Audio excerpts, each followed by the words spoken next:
One top CEO is stepping down and one top investor has made a surprising buy. Investor Beat starts now.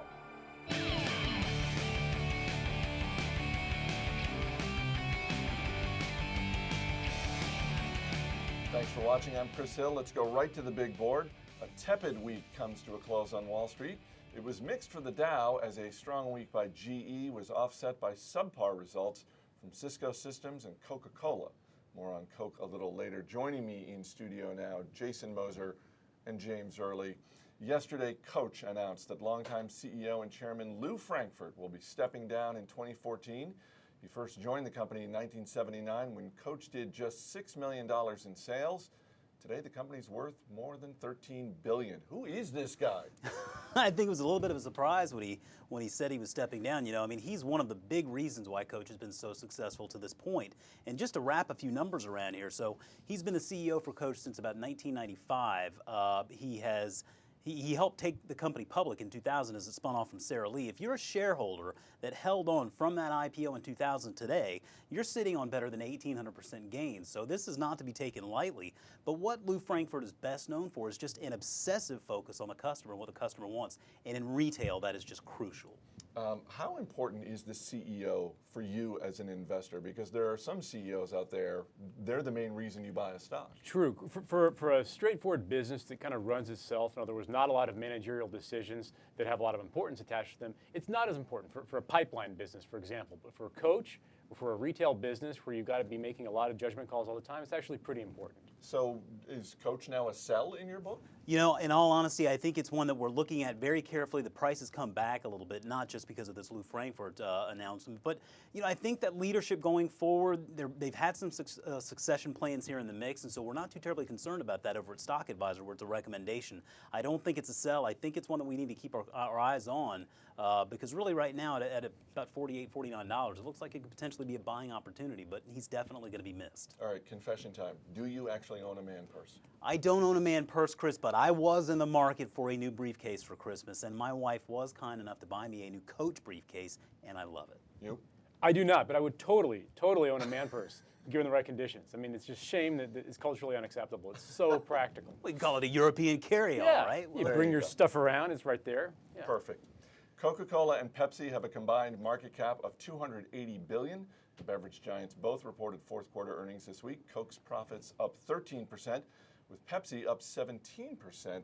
Coke's really had the edge on Pepsi for a long time, but over the last year or so, it's really been Pepsi. That's true. In this particular quarter, Pepsi surprised the market. Coke underwhelmed. Overall, Pepsi had focused too much on the healthy stuff, healthy offerings. They realized that people don't really want that. They want junk. So Pepsi has gone back to its junk food roots. They've been pushing that with the advertising. CEO Indra Nooyi has taken a lot of heat on this, but she's starting to vindicate herself with results like these. There are legitimate concerns over health and the growing challenge of obesity in America. How big a challenge is that for these companies? Not as big as I would like. You know, I would love to hate these companies because I don't like their products. I would never drink Coke or Pepsi, but and maybe to a small degree, it's pulling back. If you look at beverage volumes in the U.S. and North America, they're soft a little bit on the junk food, soft drink side, but overall, people are still consuming this as part of the culture, and we have international. These companies have big distribution networks, Chris, so they can push whatever products they want through.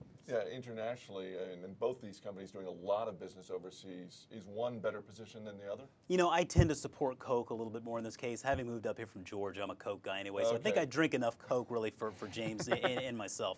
But really, Coke has a tremendous distribution system, and I tend to believe that with Pepsi's focus on the salty snacks as well, I know some bulls like to say that's a good thing. They diversify their portfolio a little bit. I tend to think longer term that takes them a little bit away from really their focus, and that's why I like Coke a little bit more. They're both bringing their bottling operations back under their umbrella there, so I like that, but I tend to give Coke the edge. I had to, when I was in Georgia, I spent a little time in Georgia, and everything is a Coke. Like you go to restaurants, they say, what do you want? You have a Coke. Well, what kind of Coke? I'll have a Sprite. Yeah. It's just a different culture.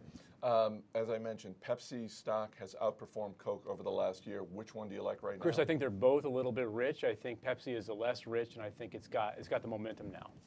One of the world's most successful hedge fund managers recently made a surprising buy.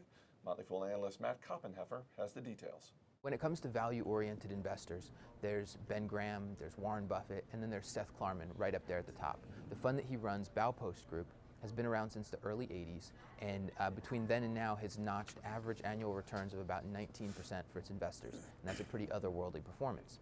Now, recently, the SEC filings have come out for mutual funds and other investment funds, and it showed that Baupost bought 7 million shares of AIG during the fourth quarter. This is a brand new position for Baupost and represents about a $250 million investment. This also shows another smart, value-oriented investment manager getting into AIG. Bruce Berkowitz over at Fairhome owns north of $3 billion of AIG and is AIG's single largest shareholder. I'm an AIG investor, so I've got a little nice confirmation bias here with Seth Klarman coming into the stock as well. James, whether it is Seth Klarman or Warren Buffett, to what extent should investors follow these sort of superstar investors? Chris, I'm going to take the contrary stance and say not much. I don't think mimicry as an investment strategy is very good. I think investors need to find their own opinion, see what their own ethos is, and maybe look for cues from other investment managers. But there's too much mindless following in my view. I mean, investment experts can help. I mean, that's what we are here, but not much, my bottom line. All right, that is going to do it for Friday. Let's look ahead to next week. James Early, what is one stock you have on your radar? Waste Management, Chris, is a buy first recommendation in my Income Investor newsletter. This is a trash company, does a lot of recycling stuff too. It's had soft results over the last couple of years. Construction volumes have declined, and that affects trash business more than people might think, but it pays a 4.4% yield, and I believe it's undervalued. All right, Jason, what about you? National Oilwell Varco, it's a company that we've recommended over at Stock Advisor. They recently released earnings. It was a good quarter, but there was some concern there with some margin compression in their rig technologies segment, which is their biggest moneymaker. But a lot of good things looking forward. They've increased their backlog, some new orders coming in, which portend, I think, a positive 2013. And to James's point there, we don't follow mindlessly, but Berkshire Hathaway has been building up a position in this company as well, which I think is a positive sign. So at around 12 times earnings, it's a pretty good look right now.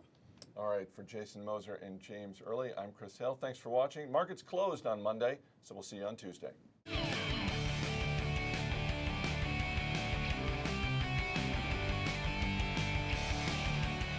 People on the show may have interests in the stocks they talk about, and the Motley Fool may have formal recommendations for or against. Don't buy or sell stocks based solely on what you hear.